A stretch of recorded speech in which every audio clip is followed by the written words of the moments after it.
예전날 내가 교회 무용론을 강조했는데 오늘 여기 많이 오시는 것이 그 때문이 아닌가 하는 생각도 나요. 거기에 대한 코멘트 조금 하고 오늘 공부 시작하려고 그래요. 네, 그 전에 쓴 생명문화 공동체와 기화교육이라고 하는 책이 있어요. 그 책 마지막에 내가 교회 한다면 이렇게 하고 싶다 하는 대목이 있어요. 근데 교육을 하는 사람이기 때문에 더욱 그렇게 느끼는 것인지 모르겠지만 교회 와서 예배 보고 그냥 간다는 것은 그것은 무의미하다 그렇게 느껴요. 이것이 정말 친교가 되자면 대화를 해야 돼요. 서로 알아야 돼요. 또 이것이 선교 공동체가 되자면은 선교에 관한 얘기를 나누어야 돼요. 그냥 와서 예배만 보고 가는 것은 이것은 시간 낭비다 그렇게 생각을 해요. 그러면서 파울로 프레어릭에서 힌트를 받았어요. 파울레 프레어릭 허빙스 목사가 그것을 열심히 하려고 그러는데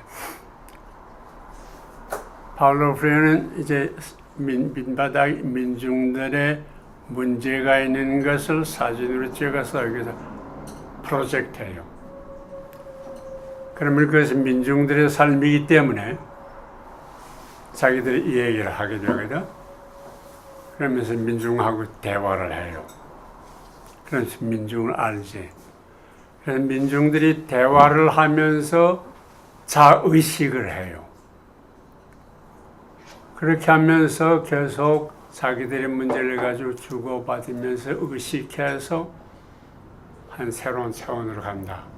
그래서 파울로 프레이어 브라질의 유명한 교육학자가 한 방법이에요. 그래서 브라질에서 그것을 말미암아 민중들이 대거 각성을 해서 그래서 추방을 당한 그런 분이에요. 미국의 캘리포니아의 어떤 교육학자가 이것을 이용해서 교육학적인 문제로 삼았어요. 모여서 교회가 부닥치는 문제 같은 것을 생각하고 우리가 이 사회에 나가서 할 일이 없을까? 성경 공부를 하면서 그렇게 결정하고 모두 일주일 동안 나가 살면서 삶의 문제 부닥치고 의식을 가지고 부닥치고 돌아와서는 예배 보지 않고 그 얘기를 해요. 하면서 이 사회 문제를 인식하면서 교회의 문제를 사명을 더 생각을 해요. 그리고 그것을 가지고 주제로 예배 보고 흩어져요. 그러니까 선교를 위한 교육적인 예배예요. 그리고 다음 주일날 그렇게 대화하면서 갔던 것을 다시 경험하고 돌아와서 또 대화를 해요. 그래서 대화에서 거기서 새롭게 깨달은 것을 찾고 문제를 찾고 그리고 모여서 깨달은 것을 감사하다고 하고 문제를 위해서 어떻게 할 것이냐 하는 우리가 생각을 하는데 이것을 도와달라고 이렇게 교회 공동체와 사회와 계속해서 대화를 하면서 의미 있게 감사하고 구하고 나가는 그런 공동체를 하나 만들었어요. 이런 과정이 필요해요.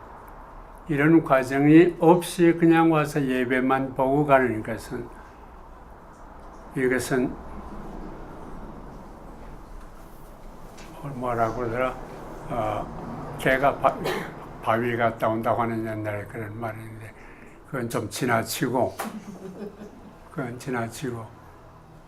사실 거의 무의미해요. 목사가 설교하면은 그 설 들고 나가서 살아라. 이제 목사들은 그렇게 생각하는데 이 산업문화 속에 혼자 깨닫고 나가서 할 일이 없어요. 하지 못해. 할 수가 없어요. 사회에 나가서 직장에 붙어 있어야 하니까 딴소리 하면 안 돼요. 그러니까 우리 교회가 본격적으로 검토해서 이 사회와 정말 대화하고 사회에 나가서 정말 봉사할 수 있는 그런 제도가 생겨야 돼요. 지금 교회를 가지고서는 그것이 안 돼요. 한국 사회를 바꿀 수가 없어요. 이번에 와서 이 얘기 들었더니 신학교 입학생들이 날로 줄어든대요. 신학교의 의미를 모두 느끼질 못하게 돼요. 그리고 신학교 졸업한 학생, 내가 가르칠 때도 그랬지만 신학교에서 배운 대로 나가서 하지 못해요. 그리고 성공한 교회의 방법을 배워서 목회를 한다. 이렇게 되면 어떻게 돼요? 교회는 점점 무용지물이 되어버려요. 청년들은 점점 교회에서 떠나고 말아요.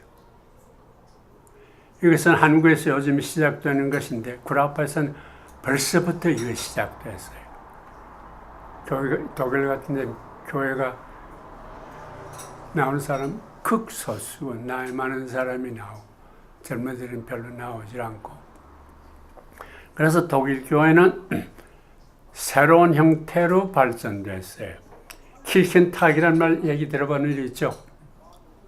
교회 생각 있는 사람들이 사명을 사회에서 보고 자기들 나름의 그룹이 돼서 사회에 나가서 일하고 그리고 1년에 한 번씩 모여서 교결과를 토의하고 그리고 서로 작전을 고치고 그리고 축제를 하고 또 나가요.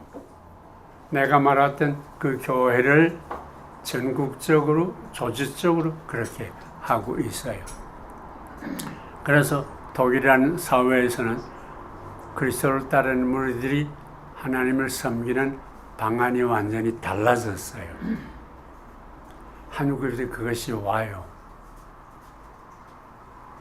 더군다나 큰 교회들이 비참하게 행동하기 때문에 신교가 더 욕을 먹잖아요. 구교는 바티칸을 중심으로 해서 단합을 해서 어떤 원칙으로 살아요. 또 구교 신부들은 가정이 없으니까 암 놓고 하나에 대해서 뭐 할 수 있어요. 근데 신교는 그것이 없거든. 불교도 중들이 사실 불경에 돌아다니면서 탁을 하잖아요. 그것이 굉장한 의미가 있는데 그렇게 함으로써 세상을 배우는 거예요. 돌아다니면서 세상의 문제를 자기 문제를 배워요. 그러면서 도를 닦아요. 불교도 요즘 산업문화 때문에 많이 타락을 했지만 독신으로서 그렇게 세상 문제를 자기 문제로 삼으면서 그러면서 도를 닦기에 의미가 상당히 있어요. 근데 우리는 이런 데서 좀 배워야 될 것 같아요. 사실 이 성경 공부하는 마지막에 가서 그 문제를 다루고 싶어요. 사실 교회를 앞으로 예수를 따르는 길을 어떻게 해야 할 것이냐. 여기에 대한 결론이 내가 성경 공부를 한 것의 결론이기도 해요. 그 얘기를 사실 요전번에 섣부르게 하지 않는 걸 내가 했다는 생각을 하면서 여러분들한테 그 얘기를 해요. 오늘 얘기부터는 오늘 얘기하려는 것은 남북적으로 갈라진 후에 북쪽 이스라엘 나라를 중심해서 일어나는 일을 얘기해 보고 싶어요. 북쪽 이스라엘이 오래 견제하지 못했어요. 그러나 북쪽 이스라엘의 삶이 유대나라 백성들에게 굉장한 영향을 줬어요.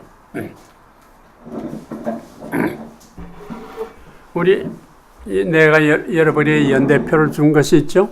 네. 그걸 한번 보세요. 성서의 얘기가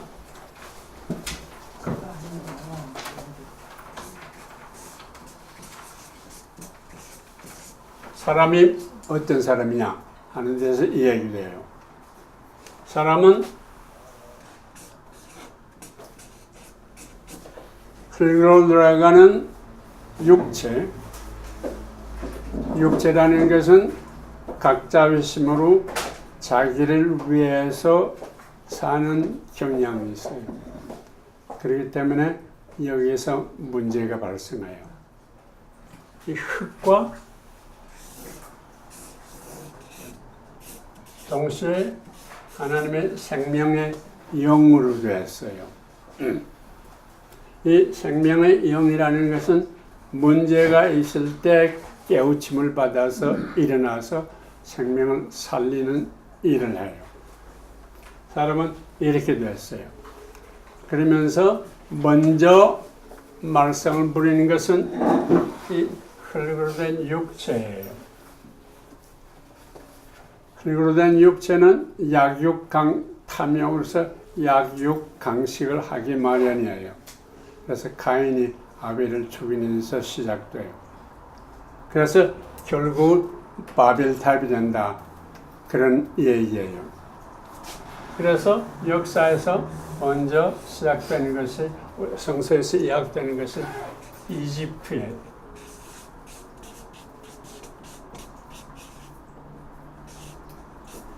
이집트라고 하는 제국이 생겼어요. 이 흙에서 한 거죠.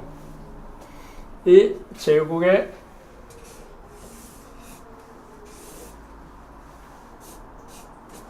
밑에서 노예 생활을 하는 하비루가 생기죠.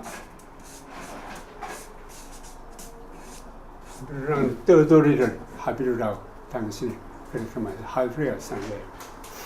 이것이 흙이 주장한 이집트에서 영을 문제로 삼은 하비루가 생겨서 하비루가 문제를 보기 시작해요.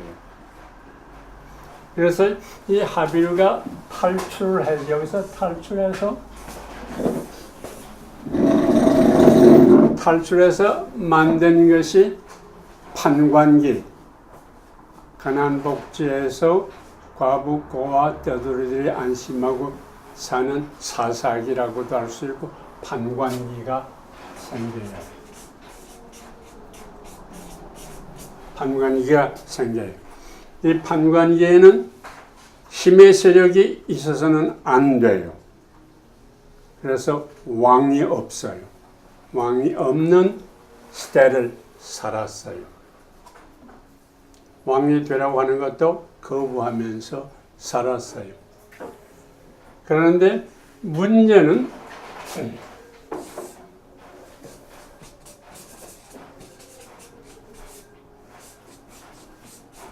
블레셋이라고 하는 철기를 쓰는 강자가 문제를 일으키기 시작했어요.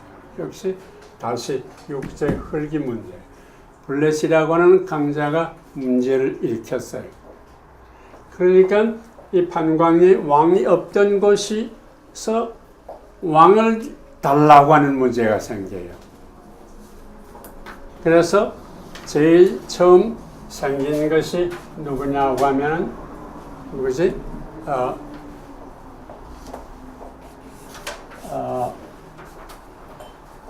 첫 번 사울왕이라고 하는 왕이 생겼어요. 이 육체의 공격이 왕을 만들었어요. 그런데 사울왕이 비교적 잘했어요.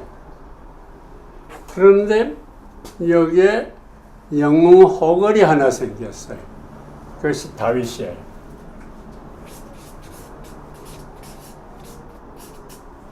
다윗이라는 영웅 호걸이 생겼어요. 이 사람을 중심해서 패거리 떼가 생겼어요. 헤롯대가 되어서 왕이 됐어요. 왕이 되는데 이 왕은 유대 남쪽에 있는 이쪽의 왕이 됐어요. 처음에 전체를 맡아보지 않았어요. 그러다가 왜 사울이 죽으면서 이 전체를 가진 말하자면 통일 왕국을 만들게 돼요. 결국 이 블레셋이 다윗을 만들었어요. 다윗 왕국을 만들었어요. 힘의 다른 바벨탑을 만들었다. 이런 얘기가 돼버리고 말아요. 그러니까 이 도전이 언제나 우리를 비참하게 만든다. 이런 얘기예요. 근데 통일이 됐는데 이거 북쪽이라고 한다면은 이거 이스라엘이에요. 이게 통일감 이것이 없어진 거죠. 북쪽에 얼마 가다가 이게 다시 갈라지죠. 다윗, 요나단, 르호보암에게 가서 이것이 다시 갈라져 버린 말이에요. 그래서 북쪽이 되고 이게 남쪽이 돼서 사실은 다윗 왕의 얘기가 많지만 얼마 동안은 북쪽이 12지파 가운데 2지파밖에 다윗은 못 가졌거든. 10지파는 북쪽이에요. 그래서 북쪽이 상당히 중요해요. 이 북쪽에서 종교적으로 굉장히 중요한 일들이 벌어져요. 이 영예운동이 판관기에 와서 살아났다가 이것이 이쪽으로 가요. 북쪽이 본래 갈릴리 지방이에요. 다윗 왕은 남쪽이에요. 이스라엘 땅이 이렇게 돼서 여기 사해가 있고 여기 갈릴리가 있고 요단강이 이어지고 이쪽에 애굽이 있고 이쪽 위에 시리아가 있는데 이스라엘 나라라는 것은 이만큼 되는데 다윗 왕국은 남쪽 요만큼밖에 안 돼요. 그리고 이게 전부 이스라엘이에요. 농업국가예요. 갈릴리 바다를 중심으로 해서 농업이 가장 발달된 곳이거든. 그래서 이 북쪽이 이스라엘을 우리가 얕보지만은 여기에서 굉장한 일들이 일어나요. 첫째로 예레미야라고 하는 엘리야가 나오고 우리 오늘 처음에 이해하고 싶은 거고, 그 다음에 아모스가 아모스야? 예레미야. 에? 예레미야. 예레미야는 아니고 아모스지.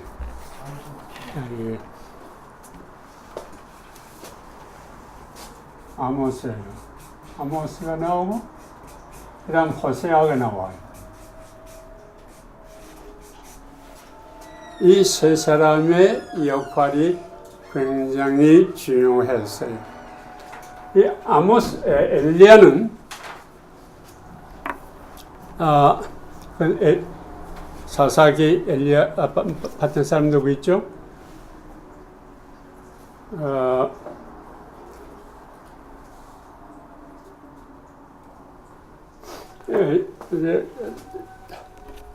이렇게 갈라지는데요. 갈라지면서 여기를 주도하는 것은 연자들이에요. 왕들은 거의 힘쓰지 못했어요.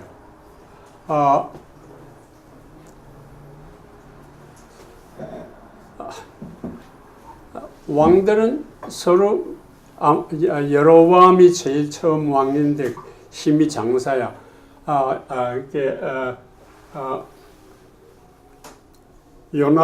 다윗의 아들이 요나단이지? 솔로몬. 솔로몬이 이 여로보암이 강한 것을 보고 예루살렘 수축하는데 대장부를 맡겼는데 아사라고 하는 북쪽 예언자가 와서 자기 옷을 12조각으로 내서 10조각을 주면서 네가 북쪽 왕이 되라. 그래서 그가 북쪽의 왕이 돼요. 그러나 북쪽에서는 왕들이 힘을 쓰지 못해요. 예언자들이 힘을 써요. 원래 이 판관계의 전통을 이어받은 북쪽이기 때문에 그것이 세력이 있어서 이게 합칠 때까지 남쪽에는 왕이 12번 갈라지는데 북쪽에서는 왕이 19번 갈라져요. 서로 죽이고 때리고 부수고 하면서 그래요. 그렇게 북쪽에서는 왕의 세력을 가지지 못했어요. 그런데 이 셋이 나와서 큰 일을 해요. 이 엘리야가 제일 처음에 한 것이 갈멜산에서 바알신하고 싸운 얘기죠. 이거 다 잘 알죠? 원래 이스라엘 사람들이 들어간 갈릴리 주변은 농토이기 때문에 거기서는 농사의 신 바알을 섬겼어요. 비를 주관하는 분이니까. 그러니까 농사 지으려고 하는 사람에게는 이 바알 신이 절대적인 권한을 가지고 있어요. 그러니까 애굽에서 나온 이 이스라엘 백성들이 거기에 도착해서 농사를 배우면서 이 바알 신을 섬기지 않을 수가 없게 돼요. 그래서 바알 신하고 야훼하고의 싸움이, 그러니까 야훼가 벌써 수호신이 되었으니까 같은 레벨로 왔거든. 그래서 싸움이 극심하기 시작했어요. 근데 북쪽에 아합이라고는 왕이 태어났어요. 이 왕은 야심이 강한 사람이에요. 그래서 바알 신을 섬기는 마느나를 데려다가 바알 신을 섬기는 봉토를 만들었어요. 이세벨.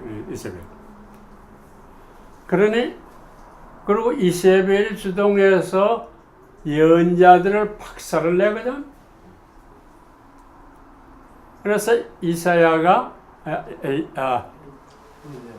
이사야지? 엘리야? 엘리야가 대결을 하는 거예요. 엘리야는 밑바닥 사람을 위한 그 입장에 선 사람이에요. 그 뒤를 따른 이사야, 엘리사도 마찬가지예요. 비가 안 오게 만들어요. 그래서 아합하고 대결하는 것이지.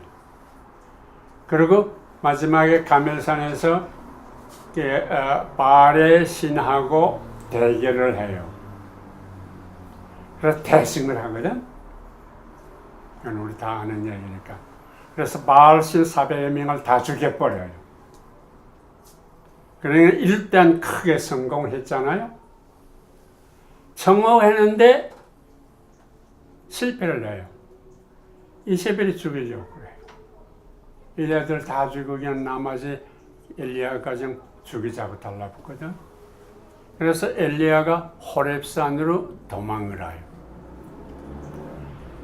호렙산 얘기 성경 봤던 사람 있죠?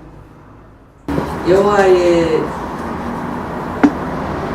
사자가 또다시 와서 어루만지며 이르되 일어나서 먹으라. 내가 길을 이기지 못할까 하노라 하는지라.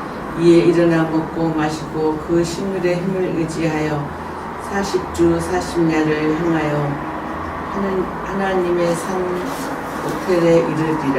엘리야가 그곳 굴에 들어가 거기서 유하더니 여호와의 말씀이 저에게 임하여 이르시되 엘리야야 내가 어찌하여 여기 있느냐. 제가 대답하되 내가 만군의 하나님 여호와를 위하여 일심히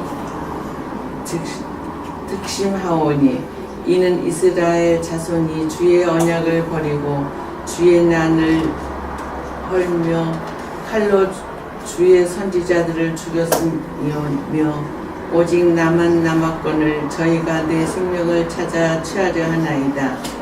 여호와께서 가라사대 너는 나가서 여호와의 앞에서 산에 섰으라 하시더니 여호와께서 지나가시는데 여호와의 앞에 크고 강한 바람이 산을 가르고 바위를 부수니 바람 가운데 여호와께서 계시지 아니하며 바람 위에 지진이 있으나 지진 가운데도 여호와께서 계시지 아니하며 또 지진 위에 불이 있으나 불 가운데에도 여호와께서 계시지 아니하더니 불 후에 생이한 소리가 있는지라 엘리야가 듣고 겉옷으로 얼굴을 가리우고 나가 불 어귀에 섬에 소리가 있어 저에게 임하여 가라사대 엘리야가 내가 어찌하여 여기 있느냐. 저가 대답하되 내가 만군의 하느님 여호와를 위하여 일심이 득심하오니 이는 이스라엘 자손이 주의 언약을 버리고 주의 단을 헐며 칼로 주의 선지자들을 죽였으며 오직 나만 남았거늘 저희가 내 생명을 찾아 취하려 하나이다. 여호와께서 저에게 이르시되 너는 내 길을 돌이켜 광야로 말미암아 디메섹에 가서 이르거든 하사엘에게 기름을 부어 아람왕이 되게 하고 너는 또 님시의 아들 예후에게 기름을 부어 이스라엘 왕이 되게 하고 또 아벨 물라 시밧의 아들 엘리사에게 기름을 부어 너를 대신하여 선지자가 되게 하라. 카멜산에서 크게 성공을 했는데 이세벨이 반격을 해와요.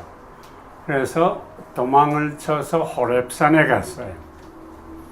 호렙산에 가서 야훼를 만났는데 거기 야훼 만난 장면이 둘로 중첩이 되는데 후에 그렇게 변해진 거죠. 아무튼 만났는데 내 산 앞에 가서라 그래요. 하더니 바람이 큰 바람이 불어서 돌을 막 부서지게 해요. 불이 붙어요. 지진이 나요. 폭풍우가 불어요. 이런 굉장한 사건들에서 하나님을 못 만난다. 그런 얘기예요. 이것이 상징적으로 굉장히 중요한 것은 출애굽 사건 같은 것도 굉장한 사건들이 일어나지 않았어요? 사실 그 후에 후에 그 듀트로미 히스토리안들이 거기 갖다 붙이는 것이긴 하지만은 아무튼 그때 그 DH 히스토리안들의 생각하는 하나님은 강하게 역사에 개입한다. 그런 상징이에요. 여러분은 기억하겠지만은 출애굽 사건에서 나타난 야훼는 그렇게 행동하지 않아요. 조용히 민중들이 깨어나기를 기다려서 민족들이 역사의 주체가 되게 준비가 됐을 때 모세에게 나타나서 어떻게 그들을 끌고 탈출하라 시키는 것이에요. 그래 행동하는 역사에 개입해서 행동하는 분이 아니에요. 행동하는 하나님은 후에 집어넣었어요. 다윗 왕조가 되면서 후에 집어넣은 거예요. 역사에 개입하는 하나님. 그래서 여기에 그것을 표시하는 것이에요. 강한 바람이 불고 지진이 나고 불이 나고 난리나도 거기에 하나님이 계시지 않았다. 그러는 것이에요. 그러니까 하나님을 역사 안에서 이런 일들이 일어나는 데서 찾지 말라. 그런 얘기예요. 그리고 조용한 침묵이 뒤따랐다. 그래요. 그것은 깊이 역사를 관찰하라. 그런 얘기예요. 그러면서 그 안에서 역사하시는 하나님을 찾아라. 역시 출애굽의 신이에요. 그래서 이 엘리야에게서 시작해서 참된 예언자들은 다 역사를 주시해요. 거기서 하나님을 찾아요. 그래서 거기서 하나님이 말하기 내게 바알에게 절하지 않은 예언자들이 많이 있다. 역사는 내 손에 있다. 그런 얘기예요. 그리고 다메섹에 가서 누구에게 기름을 부어서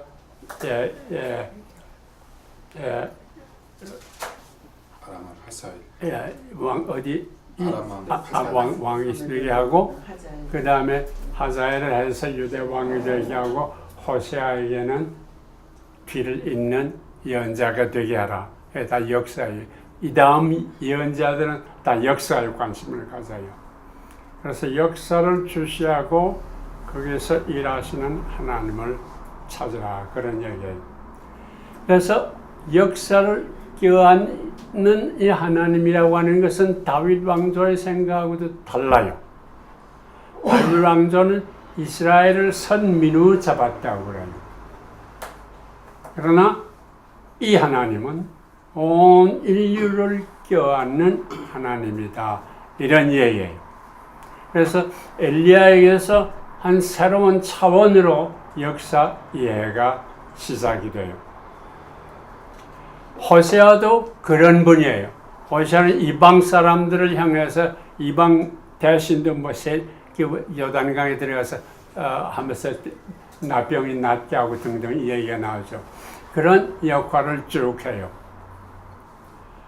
두 번째 중요한 이사야는 예언자는 아모스예요. 이 아모스는 북방 사람이 아니에요.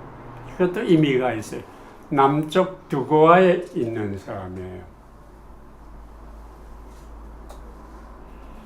북쪽이 판관기 전통을 받았고 다윗 왕의 전통을 받지 않았어요. 이제 이사야서라는 미가서를 읽어보면 알겠지만 북쪽으로 그 전통이 갔어요. 그런데 두고아에 있는 농민 아모스가 하나님의 말씀을 받아요. 그리고 이스라엘에 와서 예언을 해요. 예루살렘을 가지 않고 북쪽에 와서 예언을 해요. 왜냐하면 북쪽을 깨우쳐서 이 전통을 살려야 한다. 그런 뜻이 있는 것 같아요. 와서 예언하는 예언이 제사에 관한 얘기가 중요하지 않아요. 철저히 인륜적인 문제예요. 선과 악의 행동이에요. 그 주변엔 7 도시들을 향해서 야훼의 심판을 얘기해요. 그것을 맡은 분이 있죠? 나 야훼가 선고한다. 다마스커스가 지은 죄, 그 쌓이고 쌓인 죄 때문에 나는 다마스커스를 멸하고야 말리라. 쇠코장이 막힌 타작기를 놀리며 길르앗 주민을 짓밟은 죄 때문이다. 하자엘의 대궐에 불을 질러 벤 하닷의 궁궐을 살라버리리라. 다마스커스 성의 빗장을 부수고 아웬 평야에 군림한 자 베데덴에서 왕권 잡은 자를 죽이고 아람 백성을 히르로 잡혀가게 하리라. 야훼의 말씀입니다. 그 외에 7 도성을 돌아가면서 다 저주해요. 그리고 유다를까지 저주해요. 전부 인륜적인 윤리적인 문제로서 얘기해요. 제사에 관한 얘기는 하나도 없어요. 그러다가 마지막에 이스라엘에 와요. 이스라엘 대목을 좀 찾아서 읽어보세요. 이스라엘의 위선과 고집. 베델에 가서 죄나 지어라. 길갈에 가서 시큰 죄나 지어라. 아침마다 희생 제물을 드리고 사흘마다 10분의 1세를 바쳐 보아라. 누룩든 빵을 감사 제물로 살라 바치고 자원 제물을 수선스럽게 드려 보아라. 이스라엘 백성들아, 너희가 즐겨하는 짓이란 고작 이런 것 아니냐. 주 야훼의 말씀이시다. 그래서 나는 곳곳마다 성읍마다 양식이 떨어져 너희를 굶주리게 하였다. 그래도 너희는 나에게 돌아오지 않았다. 야훼의 말씀이시다. 나는 추수 석 달 전에 내릴 비를 내리지 않았다. 어떤 성읍에는 비를 내리고 어떤 성읍에는 비를 내리지 않았다. 어떤 밭에는 비를 내리고 어떤 밭에는 비를 내리지 않아 곡식이 말랐다. 이 성읍 저 성읍에서 어느 한 성읍에서 물을 얻으러 비틀거리며 몰려들었어도 누구 하나 목을 축이지 못하였다. 그래도 너희는 나에게 돌아오지 않았다. 야훼의 말씀이시다. 이삭은 그 속이 비거나 아니면 깐부기가 되지 않더냐. 너희의 동산과 포도원은 황폐해지고 무화과 감람나무는 메뚜기가 갉아먹었다. 그래도 너희는 나에게 돌아오지 않았다. 야훼의 말씀이시다. 나는 에집트에 내린 연병을 너희에게도 내렸다. 젊은 용사들을 군마와 함께 칼로 쳐 죽여 진지마다 아추가 코를 들 수 없이 풍겼건만 너희는 나에게 돌아오지 않았다. 야훼의 말씀이시다. 나는 소돔과 고모라를 뒤엎어버리듯 너희를 불 속에서 끄집어낸 부지깽이처럼 만들리라. 그래도 너희는 나에게 돌아오지 않을 것이다. 야훼의 말씀이시다. 이런즉 이스라엘아, 나는 너에게 이렇게 하기로 하였다. 내가 기어이 그리하리라. 이스라엘아, 네 하나님과 만날 체리를 배라. 네, 이렇게 철저히 윤리적인 문제를 가지고 얘기한다는 것이 이 특징이에요. 이것은 남쪽에서 다윗 왕이 성전을 만들고 제사 드리고 그리고 제사 드리면 축복해 준다고 하는 이것이 강조가 되는 것에 반대되게 여기서는 삶의 문제를 철저히 얘기해요. 그러면서 제사에 관한 얘기도 빼놓지 않아요. 아무튼 그러면서 이 제사에 관한 것을 철저히 얘기하는데 이것이 그대로 남쪽 이사야계로 가요. 이사야 1장에서 제사를 신랄하게 비판하는 이 얘기는 이 아모스가 제사 얘기한 거고 맞아떨어져요. 그래서 북쪽에서 이것이 남쪽 이사야계로 가고 그 다음 미가에게로 가요. 그래서 새로운 종교적인 분위기를 만들어요. 그 다음에 호세아 이 얘기가 나오는데 호세아 이야기는 읽지 않고 내가 설명만 하죠. 여러분은 호세아 얘기 되게 다 잘 알겠죠. 창녀인 고말하고 결혼시키죠. 애기 셋이 낳아요. 저주받는 모습들이 이름으로 부서져요. 그리고 이 고말이 다시 뛰쳐나가서 바알신 제단에 가서도 몸을 팔기도 하고 돌아다니거든. 그런데 야훼가 가지고 그것을 도로 찾아오라 해서 돈을 내고 쌀을 내고 도로 찾아서 자기 만화를 삼는 얘기가 1장에서 5장까지 가요. 이 호세아의 이 얘기가 사실은 그 다음에 굉장한 역사를 쓰는데 아모스나 에레미야는 그냥 망하는 얘기만 해요. 완전히 새 출발이에요. 그리고 아모스의 영향을 받은 이사야 그리고 미가도 망하는 얘기만 해버려요. 그런데 호세아는 그러질 못해요. 하나님이 출애굽을 그렇게 정성 들여서 출애굽을 했는데 그렇게 사랑했는데 그 마누라예요. 너희들이 떠나나 너희들 다시 기어이 받아들일 것이다. 그래서 회개하라 하는 것을 강조하고 그래서 후에 여기 마누라를 찾아온 것처럼 이스라엘 백성도 야훼 하나님께서 다시 찾아올 것이다 하는 희망의 이야기를 호세아에게 해줘요. 이것이 북쪽의 역사의 중요한 얘기예요. 그래서 망하는 것이 어떻게 망하냐면 북쪽에서 아수르가 내려와서 북쪽 이스라엘을 망하게 해요. 그래서 일부를 끌어가고 나머지는 아수르 사람들이 내려와서 혼혈해서 살게 되죠. 그래서 후에 이스라엘 사람들은 더러운 백성이라고 죄인이라고 이 사람들이 저주를 하죠. 아무튼 이렇게 북조선이 끝나요. 그러고서 이사야가 그 전통을 받아서 이사야 1장에서 나오는 시가 나와죠. 너희 소돔의 사람들아 여호와의 말씀을 들을지어다. 너희 고모라의 백성아 우리 하나님의 법에 귀를 기울일지어다. 여호와께서 말씀하시되 너희의 무수한 재물이 내게 무엇이 유익하뇨? 나는 숫양의 번제와 살진 짐승의 기름에 불을 넣고 나는 수송아지나 어린 양이나 숫염소의 피를 기뻐하지 아니하노라. 너희가 내 앞에 보이러 오니 이것을 누가 너희에게 요구하였느냐? 내 마당만 밟을 뿐이니라. 헛된 재물을 다시 가져오지 말라. 분향은 내가 가증히 여기는 바요. 월삭과 안식일과 대회로 모이는 것도 그러하니 성회와 아울러 악을 행하는 것을 내가 견디지 못하겠노라. 내 마음이 너희의 월삭과 정한 절기를 싫어하나니 그것이 내게 무거운 짐이라. 내가 지기에 분비하였느니라. 너희가 손을 펼 때에 내가 내 눈을 너희에게서 가리고 너희가 많이 기도할지라도 내가 듣지 아니하리니 이는 너희의 손에 피가 가득하니라. 너희 제사 드리는 것을 구역기가 난다고 하는 것이 미가의 얘기하고 마찬가지예요.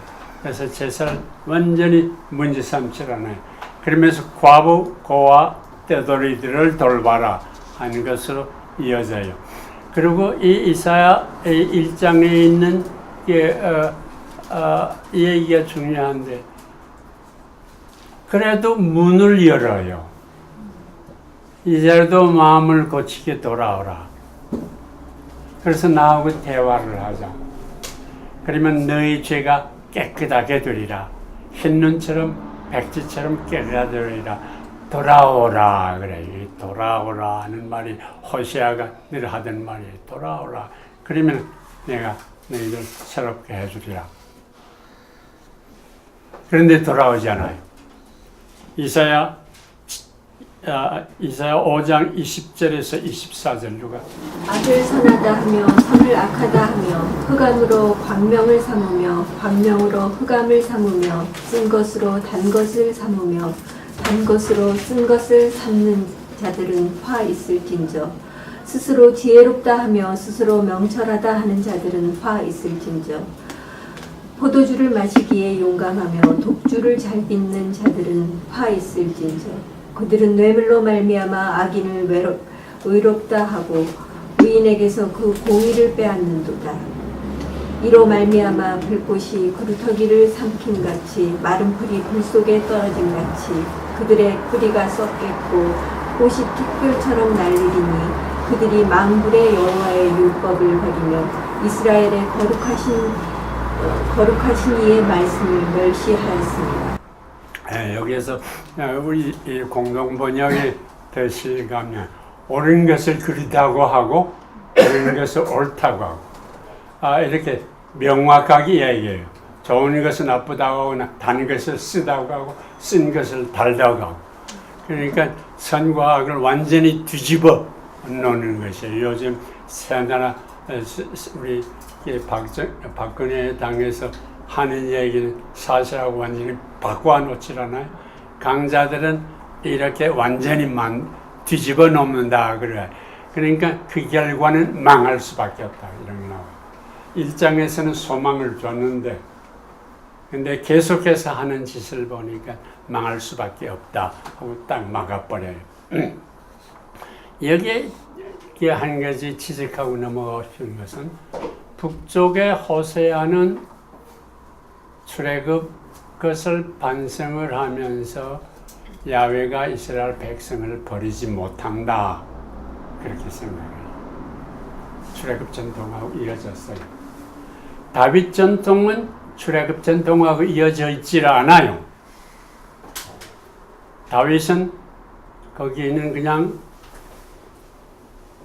깡패들이 두목으로서 왕이 돼버렸어요.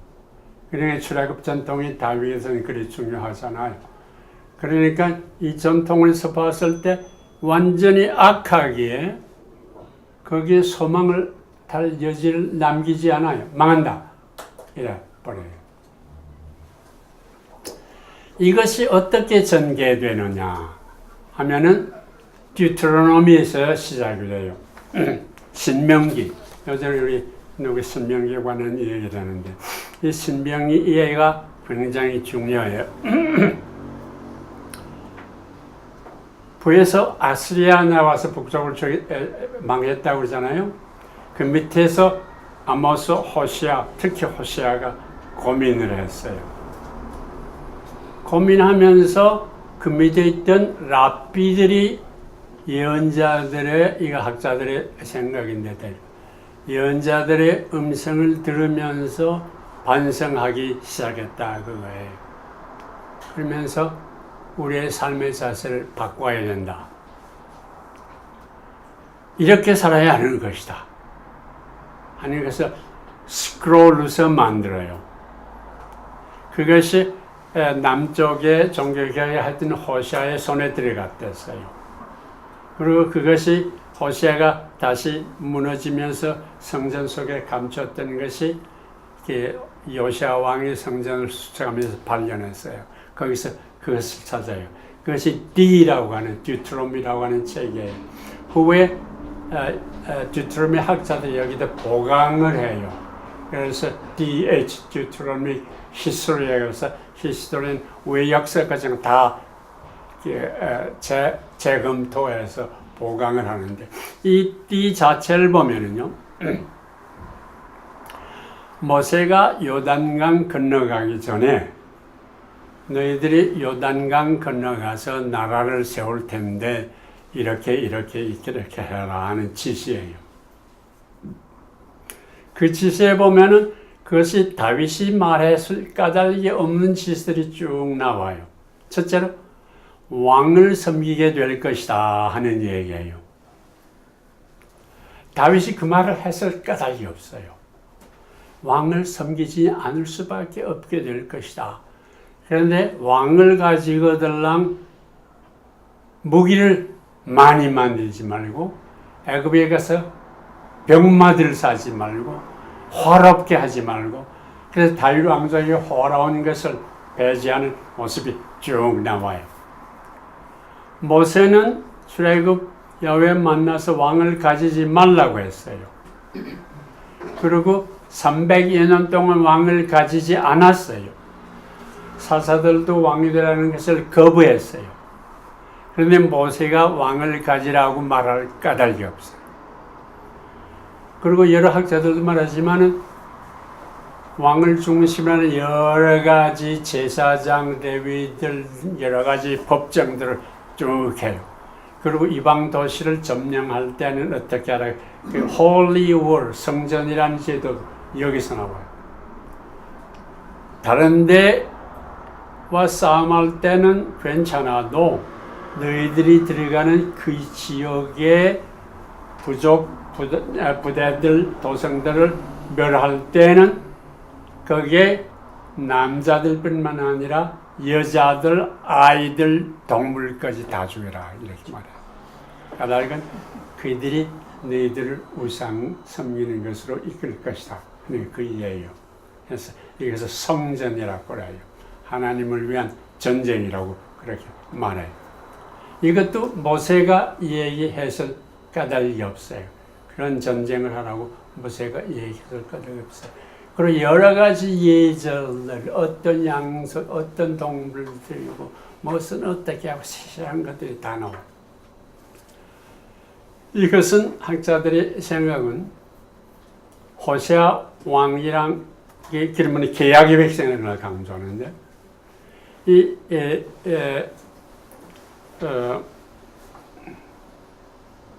쳐내려오는 것이 무슨 족속이지?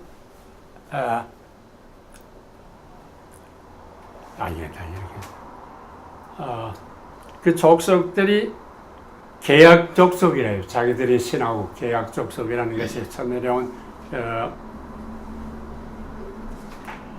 근데 그래서 이 호세아나 아모스나 호세아의 전통을 받은 그들도 우리도 하나님과 계약을 맺은 백성이다. 그렇게 다른 신을 섬기면 안 된다 하는 것을 강조했다는 것이에요.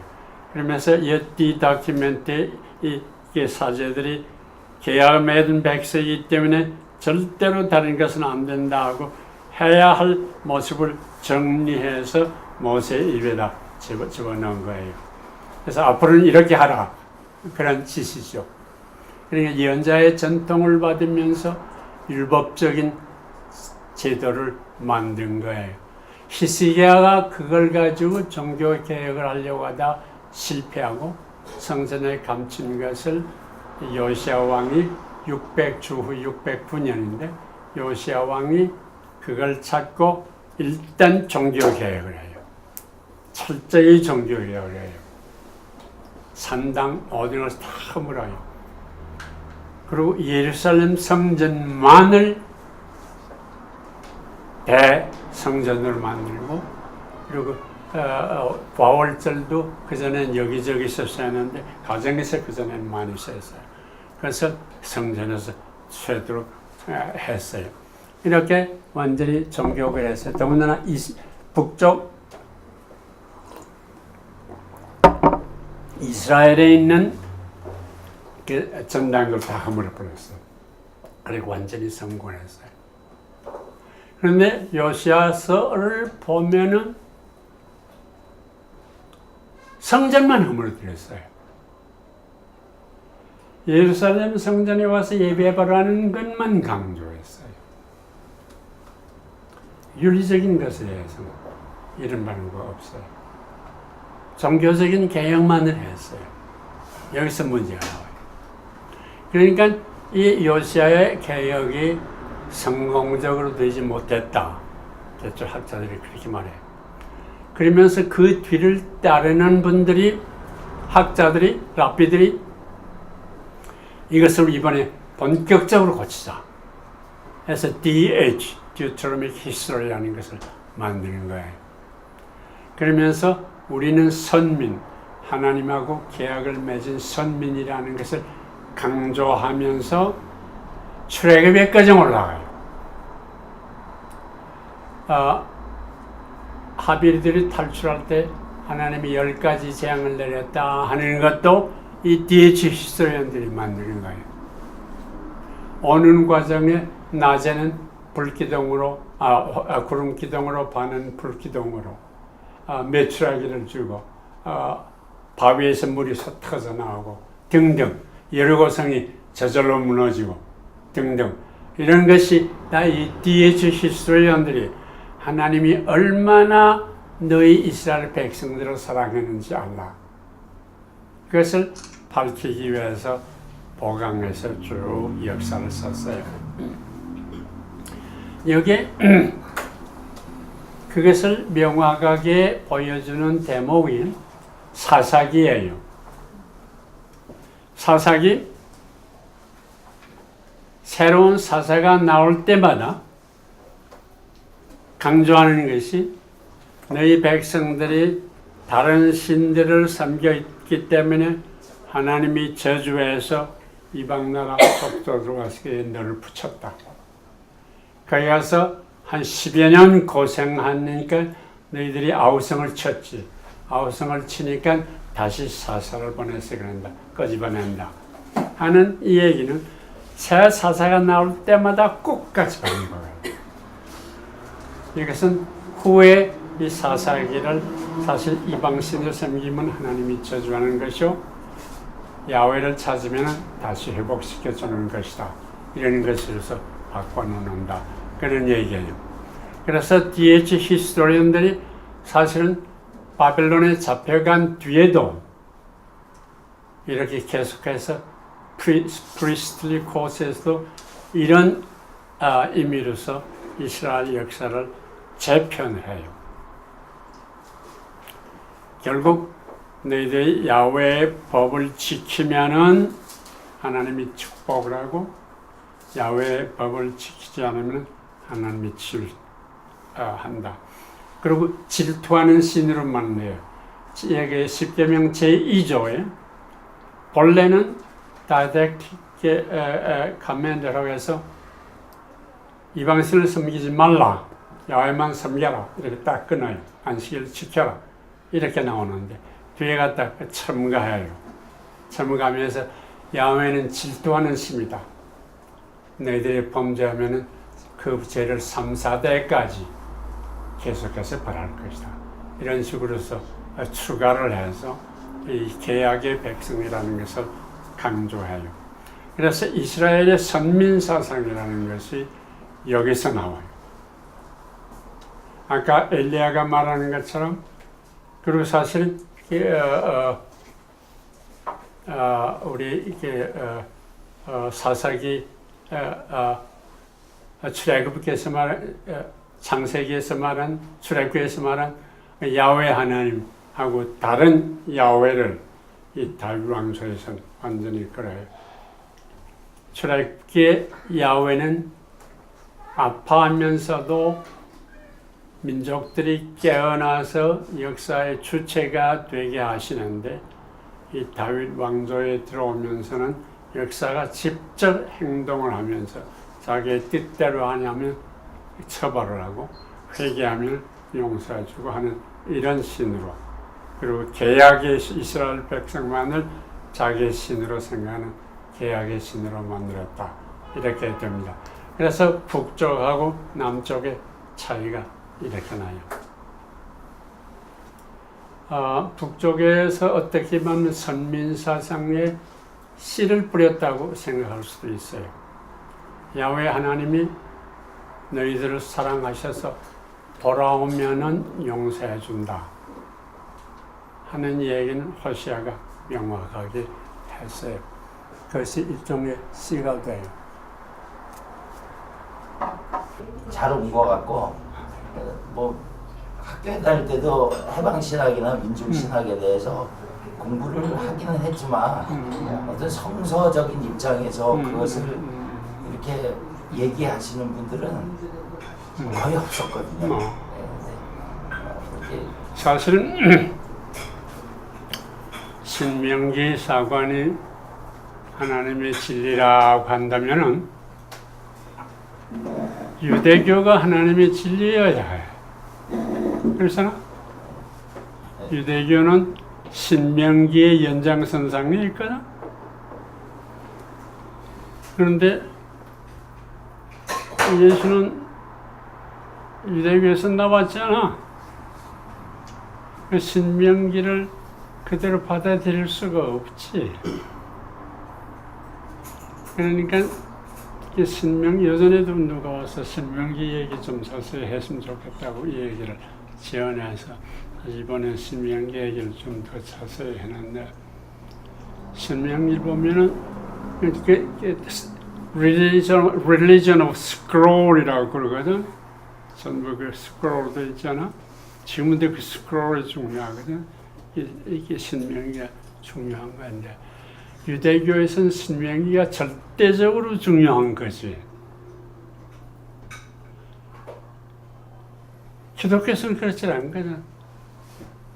사실 메시아 사선도 거기서 나오는 건데, 이제 다음번에 얘기할 제2 이사야에 들어가 보게 되면은 확 뒤집어지고 말았네. 보기는 확 뒤집어져. 흔히 제2 이사야를 높이 평가하잖아. 완전히 아니야.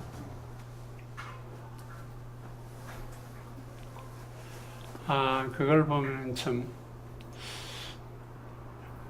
그걸 왜 이때까지 신학자들이 명확히 얘기하지 않은지 이상하다 하는 느낌이 나. 성경에서 나타나는 모순, 그러니까 그 사랑의 하나님과 분노와 또 그 질투의 하나님, 이 두 부분이 그런 게 안 풀린 부분인데 그 부분에서 이거는 아니다라고 딱 한마디 정리를 해주시니까 개인적인 그런 부분에서 신앙적인 이거를 어떻게 이제 다음 그 뭐 신학이나 아니면 뭐 교회론이나 뭐 등록을 어떻게 만드냐 하는 문제 다음 문제고 고민해왔던 하나님의 그게 딱 하나님의 간단히 하나님의 역사에 추락할 때 우리 그렇게 말하잖아. 어떻게 역사를 이렇게 끌어가나, 그런 질문이 안 나와? 많이 했습니다. 그렇지. 네, 도전도 하고 씨름도 하고 싸움도 하고. 이건 사실은 우리에게 있어서 굉장히 큰 질문이야. 아직도 숙제를 가지고 있는 질문이고, 내 결론에 가서 그 얘기를 좀 하려고 그러는데, 하나님의 얘가 정말 문제야. 그래서 먼저 나를 알고 하나님을 알아야지만 우리가 이웃에 대한 수평적인 관계, 그 존재라고 하는 것 자체가 뭐 해와 달, 자연 모든 것이 이 관계성에 대한 존재에서는 부인이 안 되는 겁니다. 수용할 수가 없거든요. 근데 자기가 필요한 것만 몇 가지만 자꾸 고집을 하는 것이 우리가 문화. 네? 그래서 그런 거를 좀 넘어서는 길을 굉장히 좀 우리가 모세 얘기하고 다윗 얘기하고 에사야 얘기하고 하는 것도 하나님 이해 컨텍스트 안에서 얘기해요. 사실은 하나님은 이런 분이다 하는 걸 전제라고 이해를 해요. 제 기자 얘기는 하나님도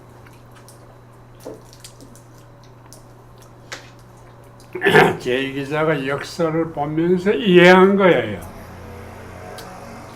그 역사 이해해요, 사실. 인간이 해요. 뭐, 제 기자가 우리가 뭐, 잔치를 베풀어주나? 아니지. 제 기자가 이해한 하나님. 그 하나님이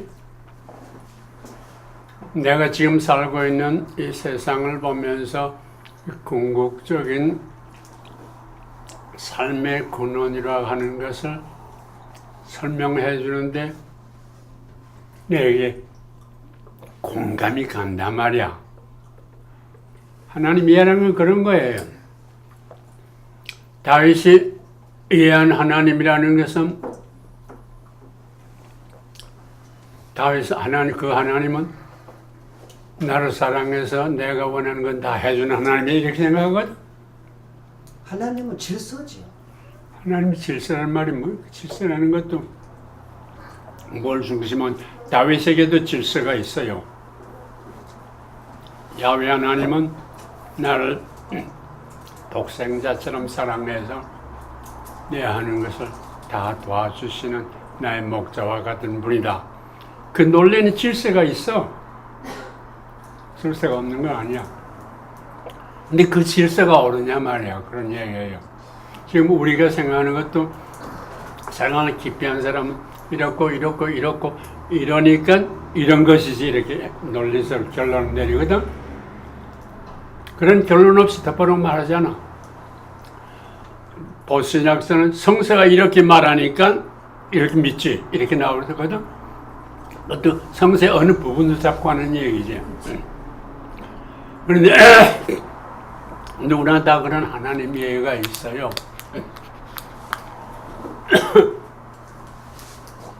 이 하나님 이해 문제야. 문제는 우리가 원칙적으로 공감하는 이해는 예수가 아버지라고 부르는 하나님, 우리 예수의 뒤를 따르니까 그 하나님이 어떤 분이냐, 그래서 사실 우리에게 열쇠가 되는 거야. 예수가 아버지라고 부르는 하나님이 어떤 분이냐. 예수는 다윗을 문제 삼지 않아요. 그러니까 다윗이 문제 삼는 하나님은 문제가 아니거든. 예수는 예수가 본 하나님이 있어요. 그래서 이제 우리 예수님에게 가서 다시 이야기하지. 예수가 본 하나님은 제2기자가 보는 하나님하고 통해. 그것도 이제 앞으로 설명할 거예요. 그러니까 내가 그 마음대로 보게 되면 제2기자가 이해한 하나님, 다윗 왕조가 돌려놓은 하나님, 신명제 다 그 안에 들어가요. 그래서 메시아 사상과 생각하거든. 거기서 아무리 좋은 말이 나왔다고 해도 신명이 주체지. 그건 근본적으로 네게티브한 스테이지야.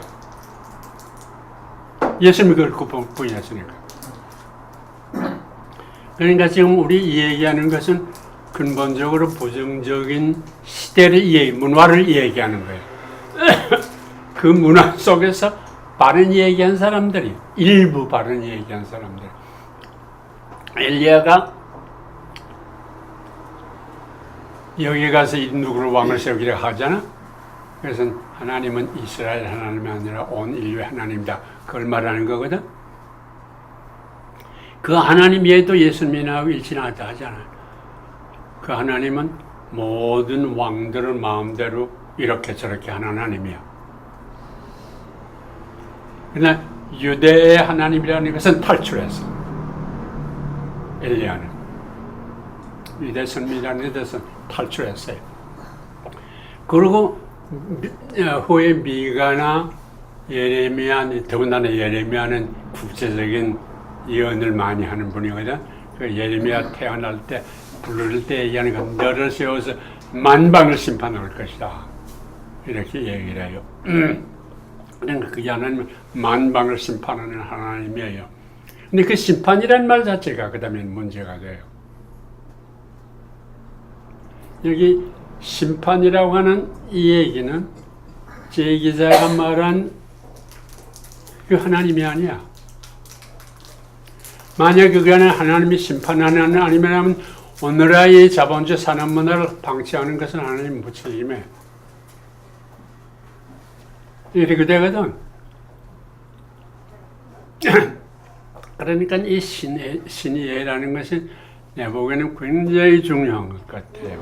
스스로 깨닫고 노력하는 과정 속에 함께 하시는 그 하나님에 대한 생각을 딱 하니까 그 임마누엘에 대한 것과 아울러서 제가 달라졌다는 생각을 합니다. 이게 이 앞에 좌절하고 하나님께서 해주시는 기도만 하는 게 아니라 그거와 내가 씨름을 해야 한다라고 하는 내 생각도 적극적이 되고 뭔가 그 움직일 수 있는 이게 내 영역이 있다 라고 하는 면에서는 오히려 저는 굉장히 강하게 도움을 받았습니다. 목사님께서 성경을 통해서 이게 이 하나님의 모습이다 그렇게 말할 수 있는 어떤 근거가 있지 않겠습니까? 근데 물론 아까 예수님이 온 하나님이 굉장히 크게 근거라고 했는데 저는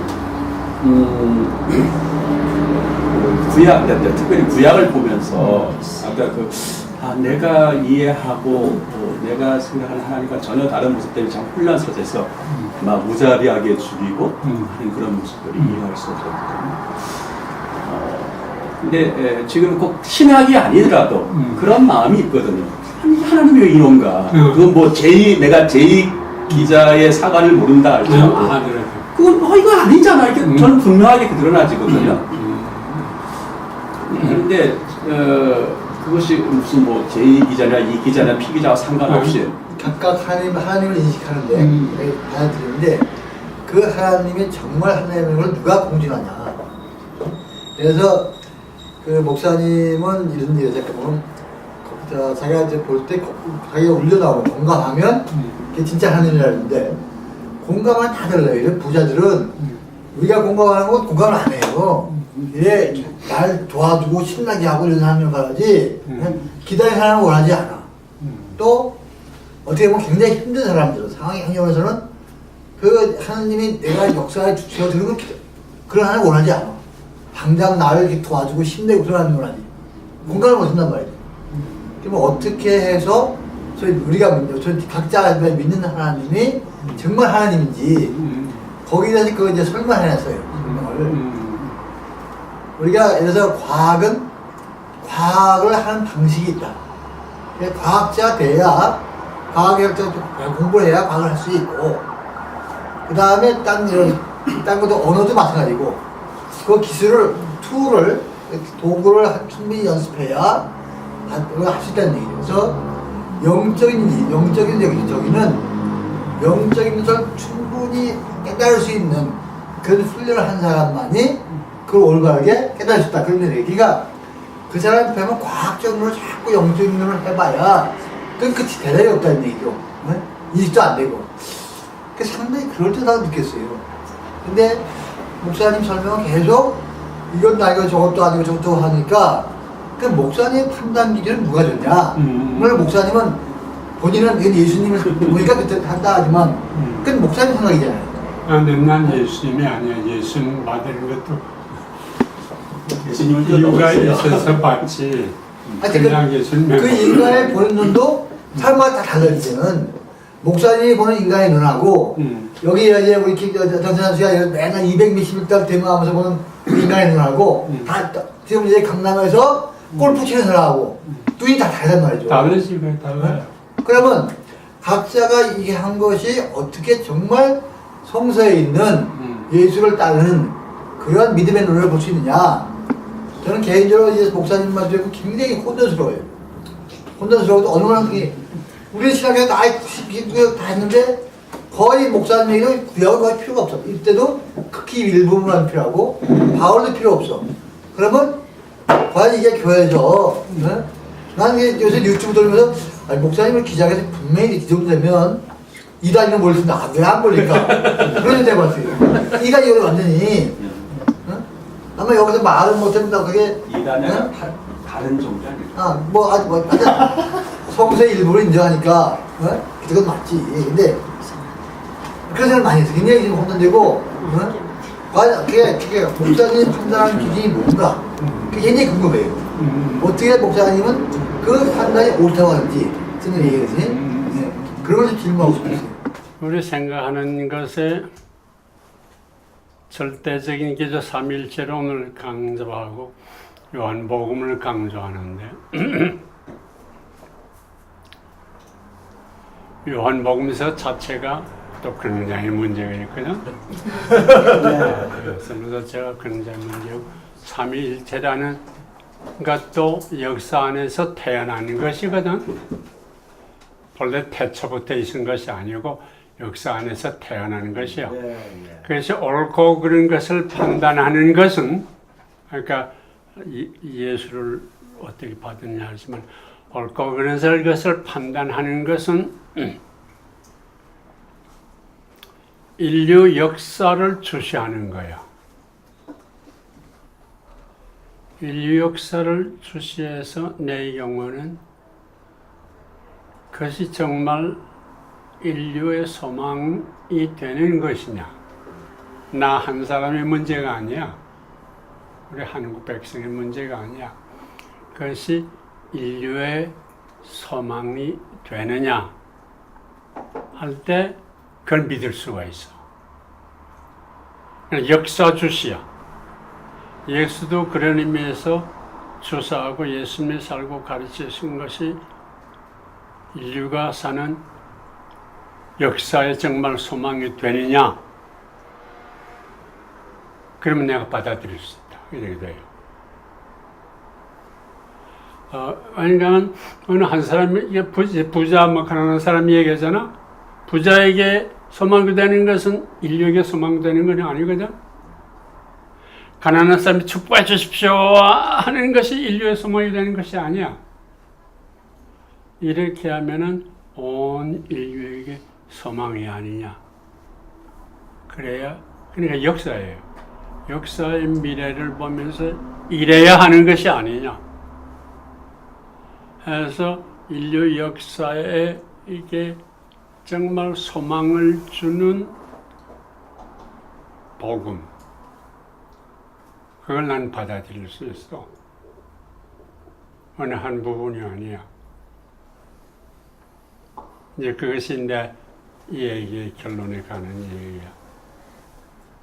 결론은 그것인데 네. 그 반론을 피면요. 응? 반론을 피면 응. 예수가 과연 예수 믿는 사람이 역사에 소망을 주었느냐. 응. 이래 세계사를 거꾸로 잘못되게 한 것이 오늘날도 마찬가지지만 예수를 믿는 사람이 더 그렇게 하지 않았냐. 믿지 않는 사람들이지 그 사람들은. 그러니까 목사님은 믿지 않는 사람이에요. 그렇지. 그렇게 하는데 흔히 일반적으로 다 믿는 사람이란 말이에요. 그럼 그렇지. 누가 믿느냐를 어떻게 판단하냐. 그 질문이 하나 있을 수 있고 그러면 인류에 소망을 주는 것이 그 말 그렇다면 그러면 부처나 마호메시나 이런 거 예수는 어떤 차이가 있냐. 그분들 다 인류에 소망을 주는 게 아니에요.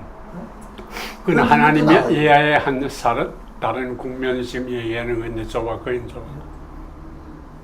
그래서 하나님이라는 것이 우리가 과거에 생각했던 성서에 말하는 하나님으로 국한시키면 안 돼. 생각해보라. 그 신비로운 힘. 유대 사람들이 전통에서 나온 예수님만이 그것을 이해했다. 그렇게 생각할 수 있어? 그건 그건 안 되는 얘기야. 이스라엘 다윗 왕조가 1930년경에 시작됐다면 유대교가 그때부터 시작됐다고 한다고 하면은 900년 동안 유대교가 만들어 놓은 것이 인류의 구원이다. 그거 어떻게 그렇게 말할 수 있어? 그렇잖아. 우리 동리족이 주전 5700년에 벌써 은동기를 만든 문화를 만들었거든. 그건 문제가 안 되고 이스라엘 백성 주전 900년 그때부터 거기만 진리가 있다 이렇게 말을 어떻게 해? 그러니까 예수 이해라는 것도 예수만 하면 안 돼.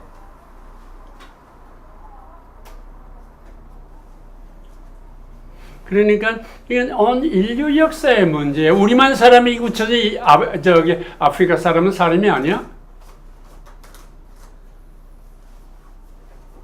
그러니까 이것은 우리 기독교가 마지막으로 할 얘기들인데 사실은 기독교가 그런 이야기 모든 종교가 마찬가지 독성이야.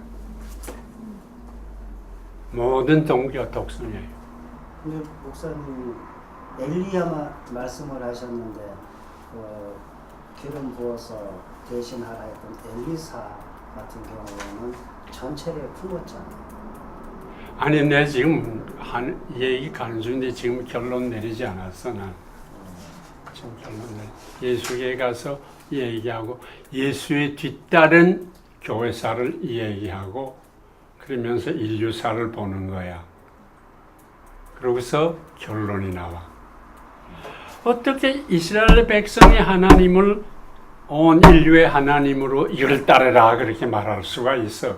그런 문제야. 핵심적으로 말하면. 그러니까 기독교에 대한 솔라피데라고 그러잖아. 예수를 믿으면 구원받는다고 그러잖아. 그래 나머지는 다 아니거든. 이건 제국주의야. 종교 제국주의야.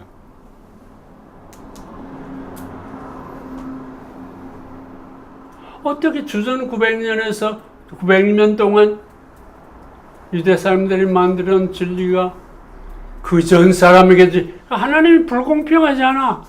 5000년 지난 동안에는 하나님 가만히 있다가 유대 나라에서 비로소 계시해?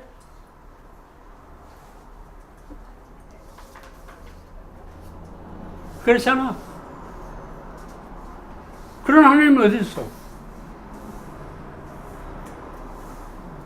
그러니까 우리가 정말 반성을 해야 돼요.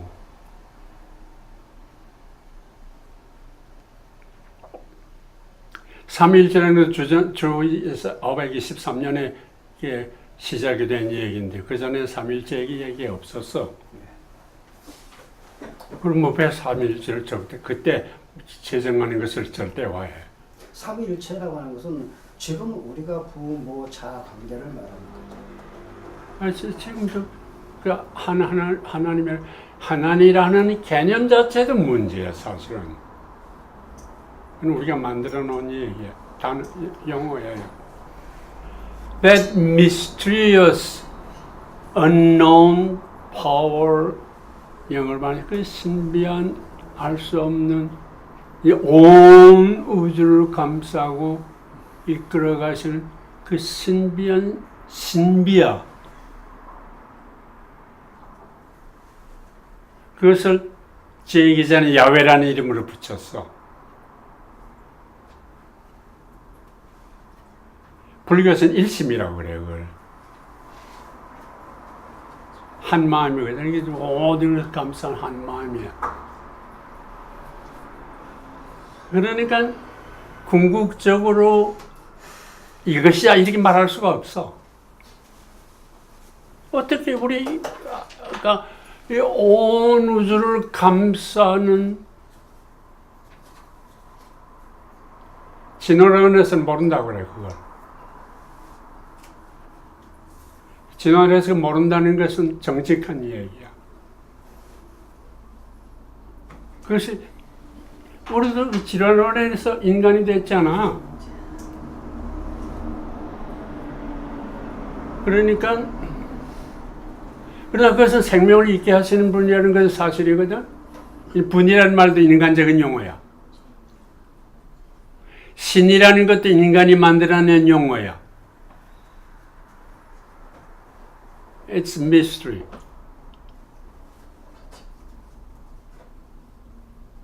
그러나 말을 해야 하니까 그렇게 말하지.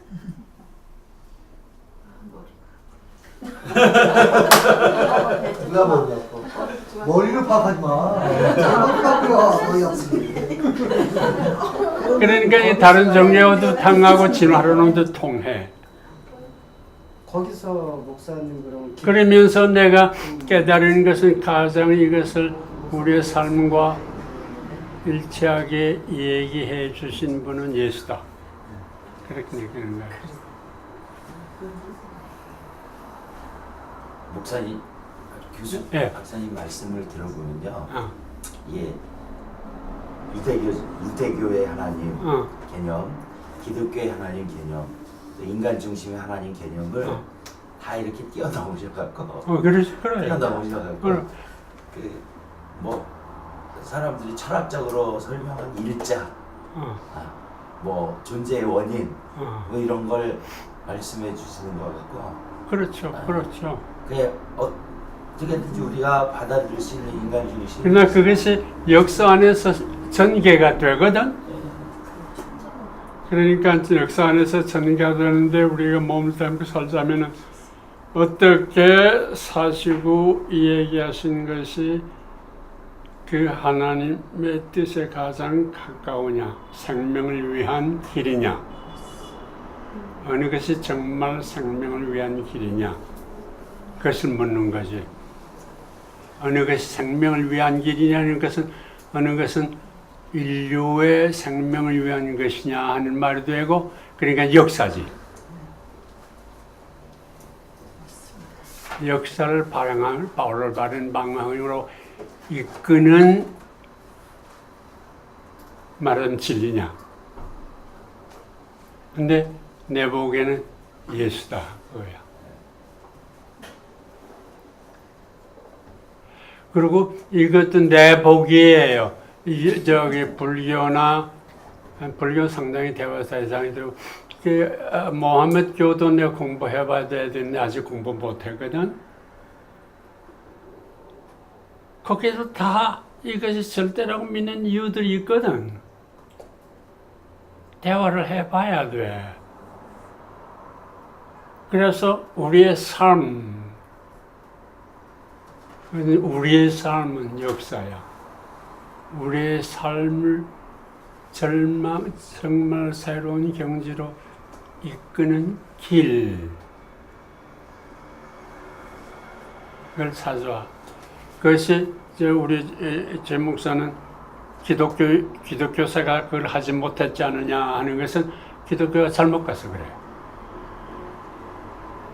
기독교가 잘못 가서 그랬거든.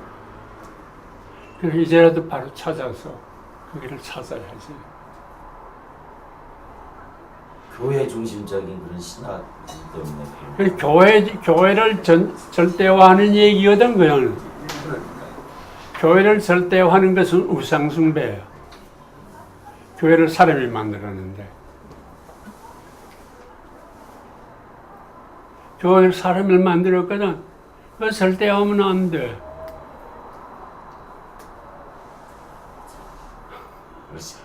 문제지. 현지 목사입니다 이분. 어느 교회죠? 근데 이게 정말 우리 근데 교회에서는 그걸 절대화했거든. 절대화하는데 기가 막히게 바울교회 절대고 뭐 성남교회 절대고 이렇게 되니까 더 문제지.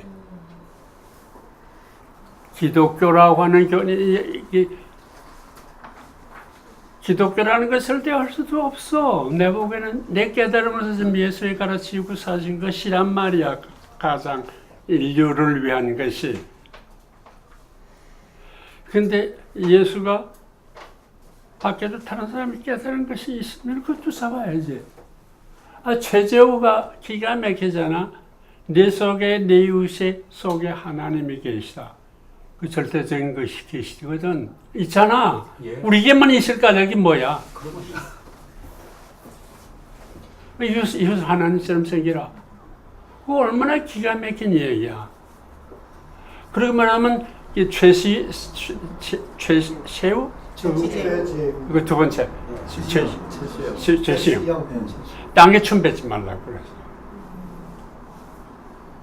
이 온 우주가 하나님의 것인데 하나님이 춤 뱉는 것이다 그래.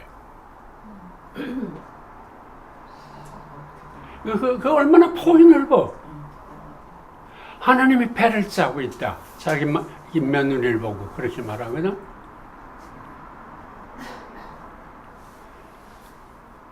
이게 우리 동학에서 내려온 가르침이야. 우리 지금 생태계 얘기하지만 그 생태계가 이 하나님이 이끄시는 생명체의 일부가 아니야. 우리 마음대로 한단 말이야.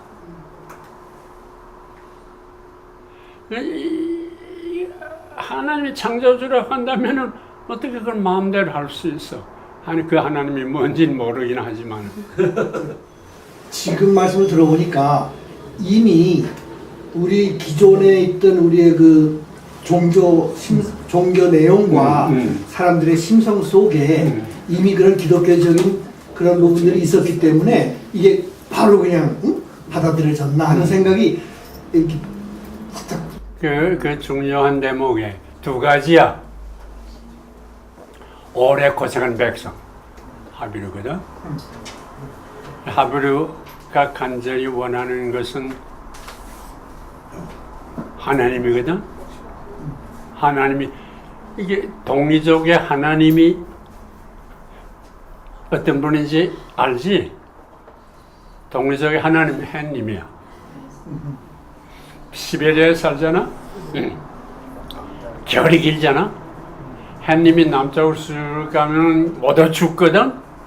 햇님이 달아오게 되면 못 살거든. 햇님이 생명의 근원이야.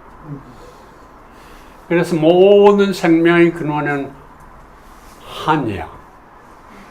한이라는 말이 굉장히 중요한 말인데, 한이라는 말은 크단 말도 돼. 큰 거지. 한이라는 건 많단 말도 돼. 하여서 많은 것이 생산되거든. 그 한의 모든 생명의 근원이 큰 우란에 계시거든. 그는 한울님이야. 그의 영을 받아서 우리가 다 그의 형제자매야. 목자가 그 얘기를 우리에게 명확히 해줘. 목자 읽어본 사람도 알겠지만 이게 최재우가 말하는 것이 같은 얘기. 우리가 다 하나님의 자녀인데 왜 예수님 말하는 것처럼 이웃을 너처럼 사랑하라. 이웃 동네가 내 동네다. 이웃 나라를 남의 나라로 생각하지 말라. 다 우리 하나님의 자녀 형제자매다. 그걸 어떻게 하느냐? 그 생각해봐. 다 저 하나님 때문에 살지 않느냐? 그렇게 말하거든. 그것이 우리 선조들의 생각이야. 그리고 나 같은 나라 학자라고 한다면 학자를 상당히 욕해요. 학자 뭐 다 한다고 떠든다고. 이 공자가 우리 동리족을 아주 높이 평가했어. 맹자에 하면 공자의 가르침은 동리족에서 왔다 그러거든. 그래서 성선설을 말해. 우리 동리족을 했더니 아주 선하거든. 또 형제자매처럼 섬기고 성선설을 말했어요. 그런데 목자는 공자를 욕하는 거야. 학자들 뭐 다 안다고. 근데 동리족의 삶을 보고 공자가 정말 군자는 동리족에 있다고 생각했거든. 은퇴하면 동리족으로 가고 싶다 그랬어요. 그런데 그걸 갖다가서 치도로 만들었어. 다스린도를 만들었어. 삼강오륜을 만들었거든. 왕이 중요하고 가장이 중요하죠. 그러니까 벌써 여기서 틀렸어.